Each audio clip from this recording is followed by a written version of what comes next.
Thank you, Chuck. Admiral, I'll take that. Particularly over the last year. What a beautiful day. Might be raining out there, Mr. President. With that big smile of yours, it certainly is warm here.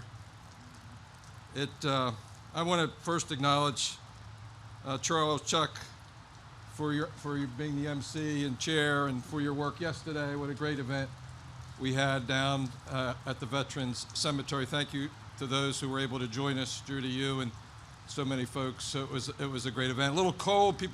Somebody said normally on Memorial Day events we don't have coats and sweaters on. I was just happy to be there without a mask on, to be honest with you.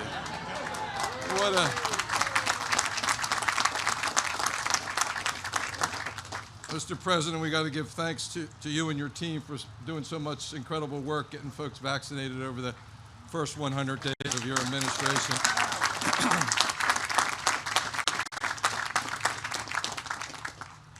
This is a really special day to have you with us, Mr. President. As you know, you have been as reliable as anybody coming to this event. For over 50 years, I think, 36 years or so as our United States Senator. You were here as Vice President. Really special to have you here today as our President. And you know, we start by acknowledging our Veterans Commission for their great work, Chuck for his chairmanship, and recognizing Secretary of State and his team for helping put this together, Tom Cook. Mr. Chairman, Sam, thanks for the work of the DRBA and putting this together once again for all of us. But most of all, we're honored and proud to have you here, Mr. President. As I said, there are few people who have attended this event more reliably than you have. Many of those people are here, and I can see, Judy, that you're in your assigned seats right here in the front row. Resilience, strength, sacrifice, the kind of values that Nnamdi's poem spoke to. We used to have a saying when I was in the Congress, Nnamdi, that I'd like to associate with the comments of the gentleman from North Wilmington, because that was extraordinary. And it talked about our obligation. It talked about those values. Those are the values that we honor here every Memorial Day. First and foremost, we remember those who made the ultimate sacrifice. We say their names. We pray for their eternal rest. And we comfort our Gold Star families who live with that loss every day. This past year, the rest of the country got a glimpse of what it really means to live out those values, the values our men and women in uniform live by every day. We could not have made it through this pandemic if it weren't for the sacrifices, large and small, of every Delawarean and every American. In particular, General Berry and his National Guard men and women deserve our deepest thanks.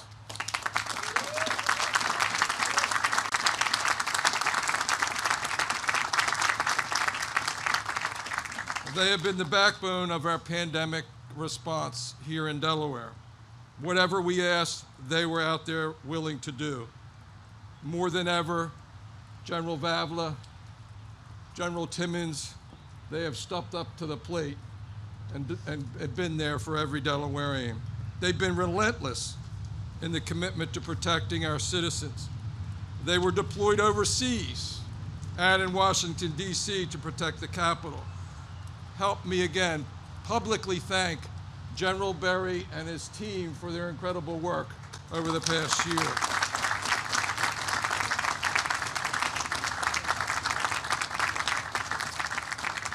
I also want to thank the staff at the Delaware Veterans Home.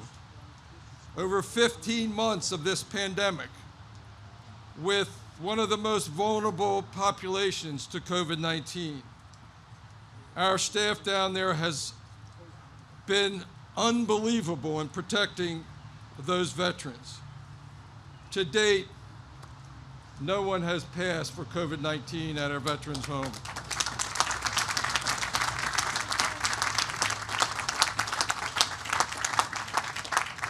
And our incredible VA hospital here in Wilmington has been one of our biggest partners during this pandemic. Director Vince Kane and his team came up big as well. They have been on our calls on a weekly basis. They have vaccinated nearly 70% of the 25,000 veterans who get their health care from the VA. 70%. That puts Delaware in the top 10 in the nation for vaccinations, and we thank you for that incredible work.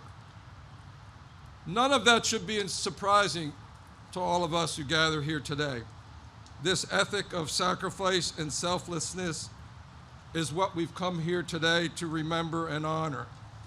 And it's a collective sacrifice, made by the fallen, of course, but also made by our Gold Star families, here reliably year after year. And for them, it's a sacrifice that doesn't end. And neither does our debt of gratitude to those for making it. Of course, the best way to honor the dead is to take care of the living.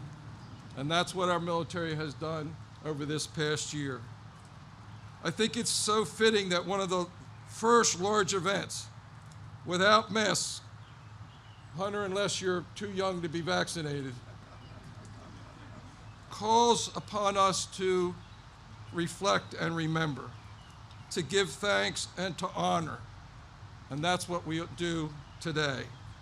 Thank you, all of you, for coming to meet that obligation that Nnamdi spoke of so eloquently. I've had some great privileges as governor, but no more important than this one. And it's my distinct privilege to introduce the man who helped us lead our country out of the darkness and into the light. Our nation's leader, our commander-in-chief, Delaware's favorite son, and our good friend, the President of the United States, Joe Biden.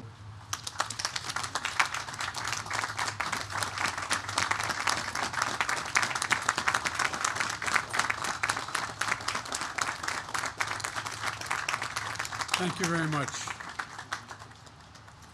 Good morning, everyone. Good morning.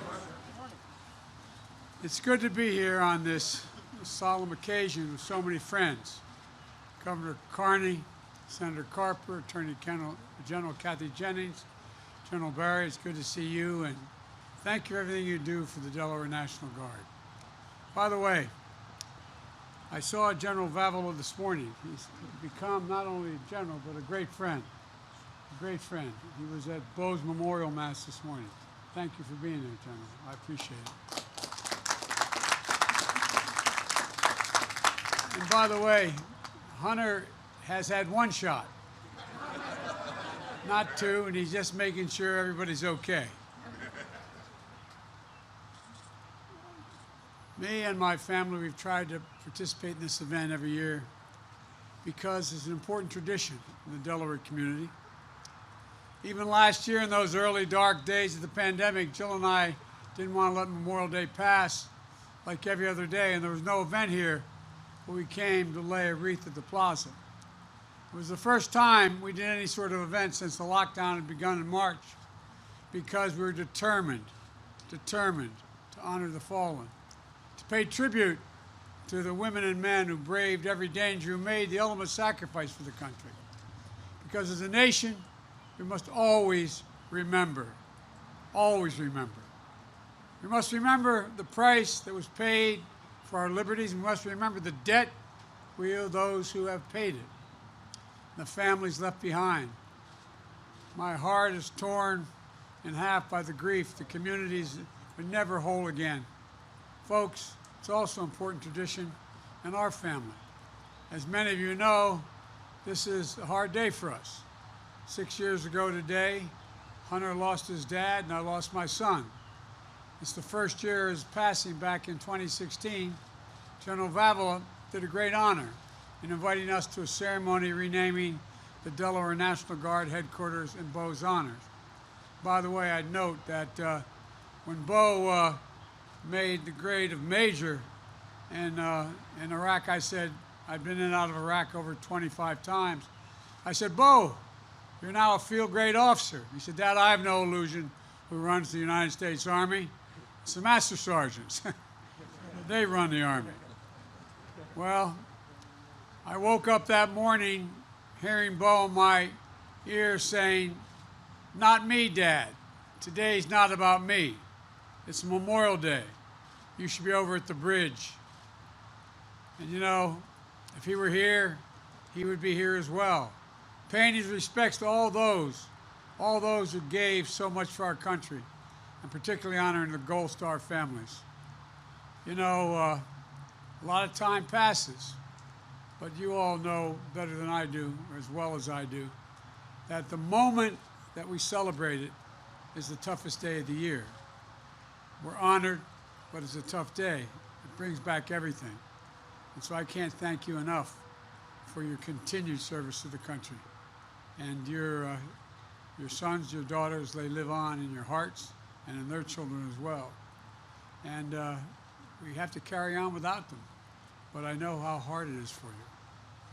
Bo didn't die in the line of duty, but he was serving in the Delaware National Guard unit in Iraq for a year. That was one of the proudest things he did in his life. So thank you for allowing us to grieve together today. I know how much the loss hurts. I know the black hole that leaves in the middle of your chest. It feels like you may get sucked into it and not come out. Greetings like this in gatherings help. And while I know nothing I can say to ease the pain, I just know that each year it gets a little bit easier. And I promise you the day will come when the mention of the name of your son or daughter, husband, wife, they will in fact bring not a tear to your eye, but a smile to your lips.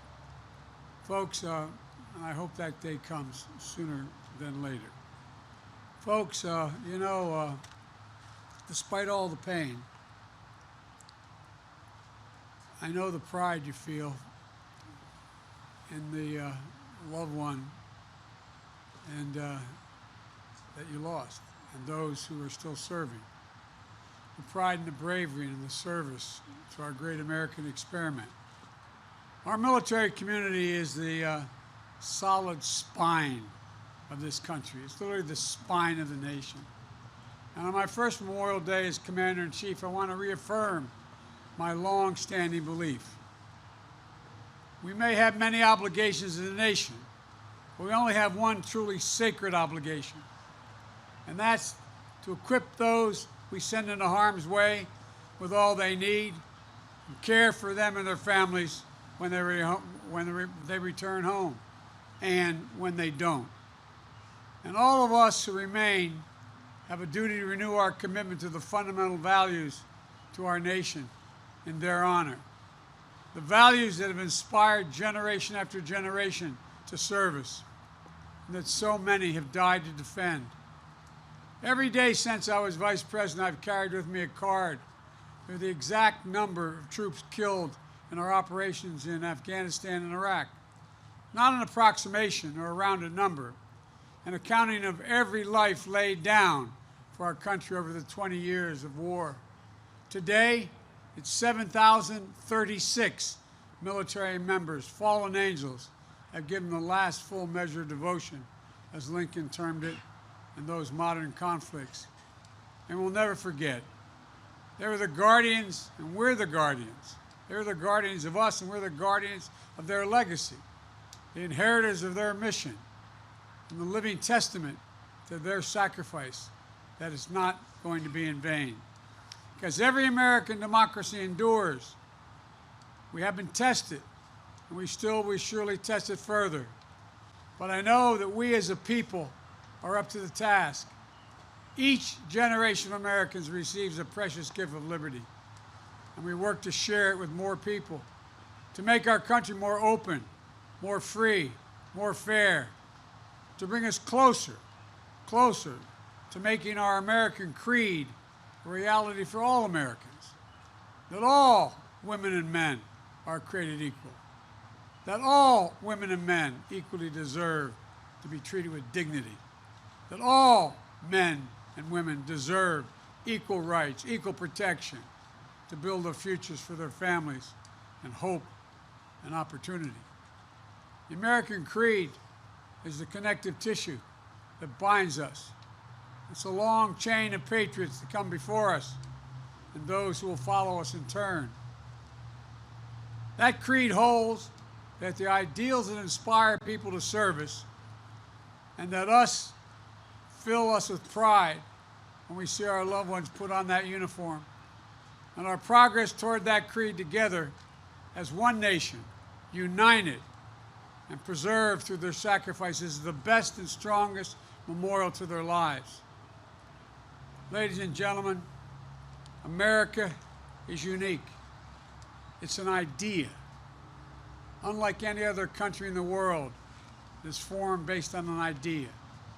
Almost every other country is based on a creed, a religion, a geography, an ethnicity.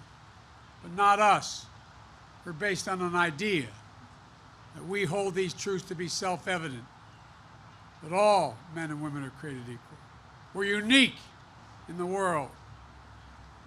I had a long conversation for 2 hours recently with President Xi, making it clear to him that we could do nothing but speak out for human rights around the world because that's who we are.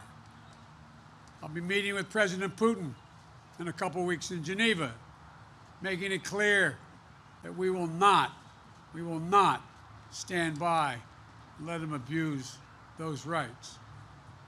Folks, we're unique in all of history. We really are. But those names etched on that wall and every other wall and tombstone in America of veterans is the reason why we're able to stand here. We can't kid ourselves about that. And so I hope that the nation comes together. We're not Democrats or Republicans today. We're Americans. We're Americans who've given their lives.